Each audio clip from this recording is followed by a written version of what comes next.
কেউ দেখা গেছে আমার প্ল্যাকার্ড নিয়ে এসেছে। ভালোবাসা আমার কাছে কমিটমেন্ট, চরিত্রতে ৩ টা লেয়ার আছে। ফ্যামিলি অডিয়েন্স আছেন, মা-বাবা তারা আমাদেরকে বেশ পছন্দ করেন। পরিকল্পনা সবসময় সেম, আলাদাভাবে কোনো পরিকল্পনা করিনি। বলতে পারেন মেইন লক্ষ্য বা মূল উদ্দেশ্য একটাই, কিভাবে আমি আমার অডিয়েন্স যারা আছেন, যারা আমাকে দেখেন, ভালোবাসেন তাদেরকে আমি কিভাবে স্যাটিসফাই করব। তারা কিভাবে আরো আমার কাজ থেকে আনন্দিত হবেন, তারা প্রশংসা করবেন, তারা খুশি হবেন। আমার চরিত্র চরিত্রতে ৩ টা লেয়ার আছে।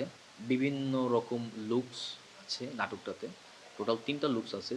৩ টা লুকসের চরিত্র বলেন, আ চারিত্রিক বিন্যাস, কথা বলার ধরন, তাদের পরিণতি ৩ টা ডিফারেন্ট। ঈদ নিয়ে আলাদা পরিকল্পনা তো এখন পর্যন্ত হয়নি। বা দেখা গেছে বেশ কয়েকটি কাজ করেছি। এখন প্রোডিউসার যারা আছেন বা মেকার্স যারা আছেন তারা যদি ডিসাইড করেন এটা ঈদে রিলিজ যাবে। সো এইভাবে এখনো কোনো প্ল্যানিং হয়নি। সবসময় একটা চেষ্টা থাকে যে আরো কিভাবে বেস্ট করা যায়। ভালোর তো কোনো শেষ নেই। সো চেষ্টা সবসময় থাকে যে আমি এই বছরে যে নাটকগুলো করেছি, পরবর্তীতে ইনশাআল্লাহ আমি সামনের বছর আরো ভালো গল্পে কাজ করব। ভালো মেকিং এর গল্পে কাজ করব।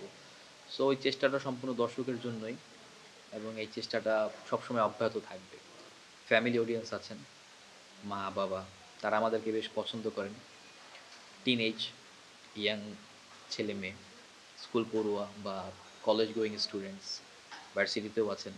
সো ইয়াং ফ্যান বেসটাই মূলত বা শুভাকাঙ্ক্ষী যারা আছেন তারাই অনেক বেশি আরকি। আমি রিসেন্টলি একটা কাজ করেছি। এটা রাজবাড়িতে আমার প্রিয়জন নাটকের শুটিং। সো সেখানে আমি রাজবাড়িবাসীর কাছ থেকে যে ভালোবাসা পেয়েছি, যে সম্মান, এটার জন্য আমি সবসময় কৃতজ্ঞ থাকবো। ওখানে ওইভাবে স্পেসিফিক তো বলতে পারবো না, বাট আমি অনেক ছোট বাচ্চা বলেন, আ যারা স্কুলে পড়েন বা কলেজে পড়েন, তাদের ভিতরে অনেক উন্মাদনা দেখতে পেয়েছি। টানা তৃতীয়বার অর্জন করেছে দেশের সেরা সুপার ব্র্যান্ড স্বীকৃতি বসুন্ধরা টিস্যু। কেউ দেখা গেছে আমার প্ল্যাকার্ড নিয়ে এসেছে।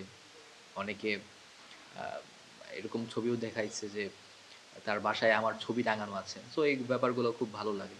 সবচাইতে বড় প্রাপ্তি বলতে গেলে আমার আমার যে বয়স, এইটুকু বয়সে এতগুলো মানুষ আমাকে ভালোবাসেন, আমাকে চিনেন, দেখলে কাছে ছুটে আসেন বা যখনই দেখা যায় যে একটা মানুষ কোনো খারাপ মুডে আছেন, হতে পারে নানান ধরনের ঝামেলা, আ ফ্যামিলি প্রবলেম, বিভিন্ন রকম ইস্যুস থাকতে পারে। বাট যখনই তাদের সাথে আমার দেখা হয়, তারা আমার দিকে তাকিয়ে একটা হাসি দেন।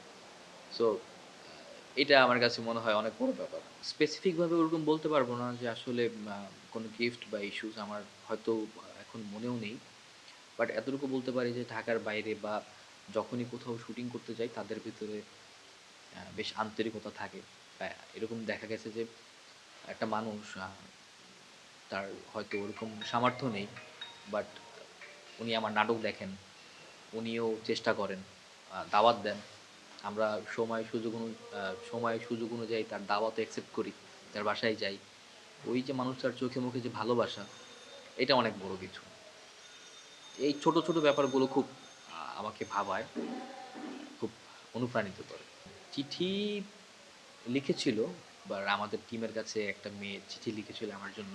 সেটা আমি দেখেছিলাম।